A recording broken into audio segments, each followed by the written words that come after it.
Adimali குறிச்சிப்பாறை கல்லார்வேலி cardamom எஸ்டேட்டில் தாக்குதல் நடத்தப்பட்டது. 4 தொழிலாளிகளுக்கு கத்தியால் வெட்டியதில் காயம் ஏற்பட்டுள்ளது.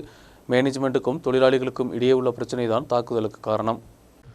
காலை 10:30 மணிக்குத்தான் சம்பவம். எஸ்டேட்டில் நிரந்தர தொழிலாளிகளில் லீஸுக்கு எடுத்த மேனேஜ்மெண்ட் 1.5 வருடம் முன்பாக அவர்களை வெளியிலிருந்து நிறுத்தியிருந்தது. கடந்த 1.5 வருடமாக தொழிலாளிகளின் சலுகைகளுக்கு அலுவலகம் ஏறி இறங்குகின்றனர். கிராஜுவிட்டி, போனஸ் உட்பட உள்ள சலுகைகள் கேட்பதற்குத்தான் கூட்டமாக தொழிலாளிகள் எஸ்டேட்டுக்கு வந்தது. ஆந்திரா பகுதியை சேர்ந்த மேனேஜ்மெண்ட் உட்படக்கூடிய நபர்கள் தொழிலாளிகளுடன் இருந்தனர். எஸ்டேட்டிற்கு சென்ற தொழிலாளிகள் கட்டப்பனை பகுதியை சேர்ந்த ஊழியருடன் வாக்குவாதத்தில் ஈடுபட்டனர். இதுவே தாக்குதலாக மாறியது. ஏராளமான தொழிலாளிகளுக்கும் ஆந்திரா பகுதியை சேர்ந்த மேனேஜ்மெண்ட் சங்கத்திற்கும் காயங்கள் ஏற்பட்டுள்ளன. ஆலப்புழா பகுதியை சேர்ந்த பென்னி தோமஸ், கோட்டப்பாறை பகுதியை சேர்ந்த சிஜோ, குருசுப்பாறை பகுதியை சேர்ந்த ரதீஷ், എറണാകുളം വൈറ്റിൽ പകുതിയെ சேர்ந்த ബിനോയി പോன்றവരുടെ പലത്ത കായമடைந்துள்ளது. ഈ വഴിയിൽ വെച്ച് അവരുടെ ഗുണ്ടകൾ ഉണ്ടായിരുന്നു. നമ്മൾ സ്നേഹമായിട്ട് മുമ്പോട്ട് പോയി.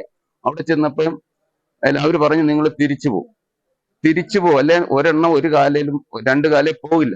ഞങ്ങൾ പോയവരെല്ലാം 2 കാലയിൽ വന്നില്ല. ഒരു കാലയിലും കാലയിലുമാണ് ഞങ്ങൾ വന്നത്. അവിടുന്ന് എങ്ങനെയാണ് എന്തെന്നാണ് ഒരു മനുഷ്യത്വം ഇല്ല, ഒരു ഹ്യൂമാനിറ്റി അത് അവർക്കില്ലായിരുന്നു. ഞങ്ങൾ 3 പേരേ ഉള്ളായിരുന്നു. ബാക്കി അവിടെയുള്ള നാട്ടുകാരുണ്ടായിരുന്നു. അവരുടെ തൊഴിലെല്ലാം ഇവർ മുടക്കി. അവിടെ ഒരു ഗുണ്ടായിസം എന്ന് പറഞ്ഞാൽ അത് ഇന്ത്യയില് ആ നാട്ടിലുള്ളവരെ തൊഴില് പോയി അവര് ചോദിക്കും. பலத்த காயமடைந்த இருவரை கோட்டை மருத்துவக் கல்லூரிக்கு அனுப்பியுள்ளனர். மீதமுள்ளவர்கள் அடிமாலி தாலுகா மருத்துவமனையில் சிகிச்சையில் உள்ளனர். ഒരു 8 മണി 9 മണി 10 മണി കണ്ടായി ഞങ്ങൾ സിറ്റി നിൽക്കുക. അപ്പോഴത്തേക്ക് ഇങ്ങനെ കലാരസയിൽ വിഷയമാണെന്ന് പറഞ്ഞു. അപ്പൊ ഞങ്ങളെല്ലാം ഓടി ചെന്നപ്പോഴത്തേക്കും ആൾക്കാരെല്ലാം ചെന്നപ്പോഴത്തേക്കും അകത്തുനിന്ന് അവർ പുറത്തേക്ക് ചെറുവരും കല്ലുവെച്ചെറിയിലേക്കായിരുന്നു. കുറച്ച് ഇവരെ അകത്തുനിന്ന് ഒരാൾ ഗ്യാസ് തുറന്നു വിട്ടു. അല്ലേ, ഇവരെ ഉണ്ടാകുന്നു. അവര് റൂമിൽ ഗ്യാസ് തുറന്നു വിട്ടു. അപ്പൊ ബാക്കിയുള്ള ആളുകളെ പേടിച്ചൊക്കെ പോയി. ഒരു കുറച്ച് ചെറിയൊരു ഉണ്ടോ സാധനം പുറത്തേക്ക് എറിഞ്ഞു. ഞങ്ങൾ ഒരു സ്ഥലത്ത് വന്ന് സാധനം പൊട്ടി. അപ്പൊ ഞങ്ങൾ കുറെ പേര് പേടിച്ചൊക്കെ ഓടിക്കുമ്പോഴത്തേക്കും രണ്ട് സൈഡിലെ ആൾക്കാരായി പോയി. അപ്പോഴത്തേക്കും 10-15 പേര് അകത്തുനിന്ന് ഹെൽമെറ്റൊക്കെ വെച്ച് ഒരു ചെറിയ പിള്ളേർ സെറ്റാ ഒരു 10-15 പേര് കാണും. ഇവര് വന്ന് അച്ചാരം വെച്ചാരങ്ങ് വെക്കാൻ തുടങ്ങി. അങ്ങനെ വെട്ടി കഴിഞ്ഞപ്പോ ഞങ്ങൾ തുഷാർ നോക്കാൻ പോയി ആൾക്കാർക്കാണ് ഏറ്റവും കൂടുതൽ പറ്റിയേക്കണം.